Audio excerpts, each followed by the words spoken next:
Good afternoon, guys. This is Mark McNabb for another episode of Top Speed Garage. This week, I'm in the 2014 Lexus IS 350C F-Sport.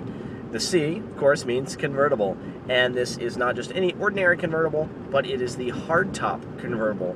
This is an amazing car that basically is a transformer. You push the button, and the hardtop slides right on back into the trunk, and it is a complete convertible car with the top up. It's basically a two-door coupe. The top really does isolate a lot of the noise. The road noise is basically non-existent, or just like a regular coupe, so you don't have any of the extra wind noise or anything like that you would in a rag top. So that is the definite plus for the car. Now basically, this is a 2014. Unfortunately for the convertible, or the IS 350C, this does not have the same upgrades that the regular IS sedan series has. So for 2014, in the regular IS, you get the nice dash. You get the really space-age looking exterior with the really cool spindle Lexus grille. None of that is the case with this car. So it has the more traditional front-end look. It has the more traditional dash, which it's not a bad thing. I personally prefer the other dash, but I've had a lot of people tell me that they prefer this one. So it's all a matter of taste. It's all in what you want.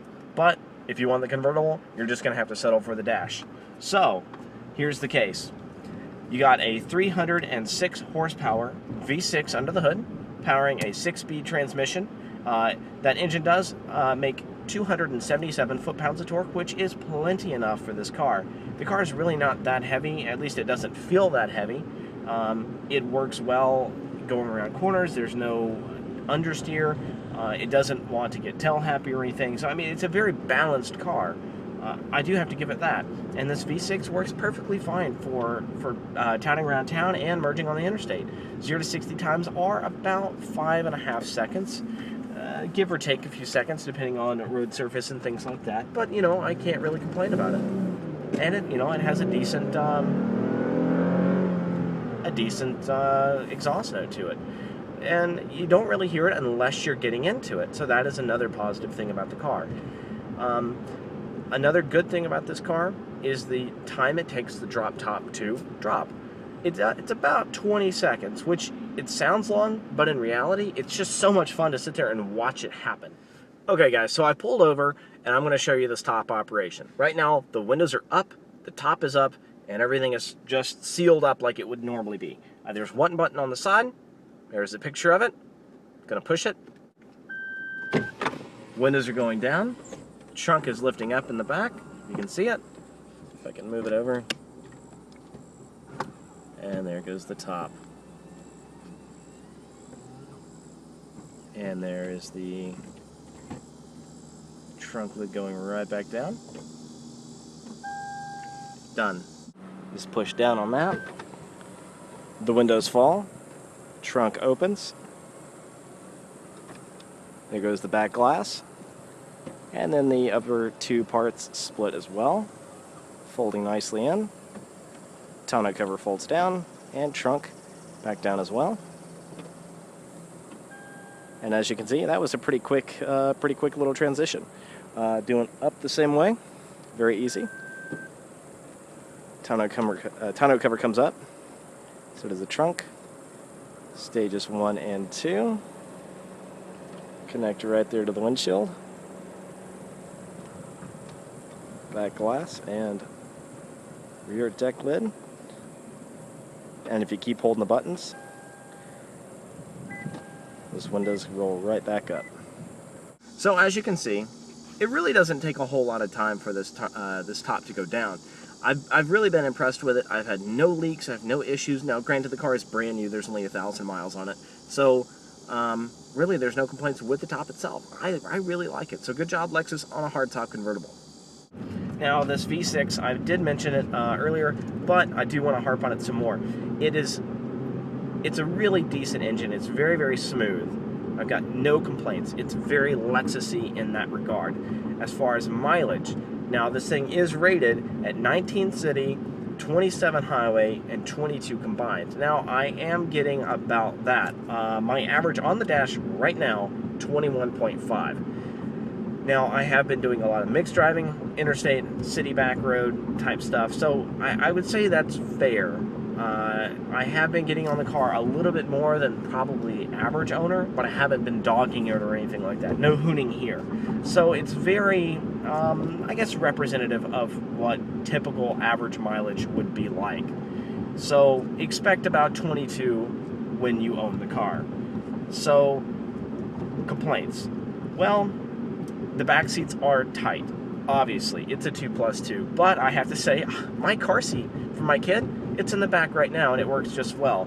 So, my 2-year-old is able to get in and out pretty decently, and she has had a blast with this car, more than I have. She wants the top down every time we get in the car. So, kids and convertibles, they kind of go together. So, if you got a 2-year-old and you want to have fun, this might be the car to do it in. Then again, if you have a 2-year-old, you're probably not ready to shell out $50,000 for a car. Yeah, base price on this car is $47,000. Now, I do have a few options, which includes the F-Sport package, and that comes with the 18-inch wheels, a little bit sportier suspension, stuff like that. Brings the total to $53,800 with destination. So, yeah, it's sort of expensive. If you want a cheaper car like this, get a Miata. They have a hardtop convertible as well, but it doesn't come with that Lexus cachet. This does have that look. I don't feel out of place in some nice ritzy neighborhood, and it has that feel to it, which, granted, if you're buying a Lexus, that's probably what you're looking for. So, other complaints, I wish it had that 8-speed transmission in the other IF lineup, especially the Sport. It works well enough. The 6-speed works fine. The steering wheel mounted paddle shifters work fine. They're just not as quick as the 8-speed. So, gotta give it that. Other things. I really only have one cup holder. I have to slide the armrest back, and it has the second cup holder. But once I do that, now I've lost my armrest. And I like to drive with my arm on the rest, and now it's not there, so I have to, kind of grudgingly hold my arm up. It's so terrible. So that's a minor complaint. I wish it had 2 cup holders up here on the center console that I didn't have to remove or move back the center armrest to get to it. Other things, this Lexus infotainment system, it's fine for basic navigation, basic audio. It has Sirius XM. It has all the applications, Facebook Places, and things like that. But it just looks dated. And I've had this complaint with the other Inform systems I've had with Lexus. It just, I don't know, it just doesn't seem like 2014 or $53,000. This one is touchscreen, but it does have some nice hard buttons on the side, so I can get to my climate, audio, phone information, all that stuff pretty quickly. That said, I do have to hit the climate button in order to change the fan speed, unless I have it in auto mode, which I really hate. I don't like auto mode. I want to do it myself. So I have to hit climate and then start hitting buttons rather than just having a dial on the dash, which I think every car should have. But can't always get what you want. As far as the voice recognition, another complaint on that, because it just doesn't want to seem to listen to my voice and pick it up and translate that into text. It just doesn't work that well. I find myself having to type it in if I want to put an address in or anything like that. As far as the buy, $53,000, honestly, I would say that's right where I would expect this car to be. No more, no less. I would recommend this car for someone who is looking for a hardtop convertible with a little more posh than, say, a Miata hardtop convertible. So, with that, guys, read the review, make comments on the post down below, make sure you look at the pictures, and listen for my comments furthermore on this car on the podcast coming up on Thursdays, live at noon. Make sure you tune in for that.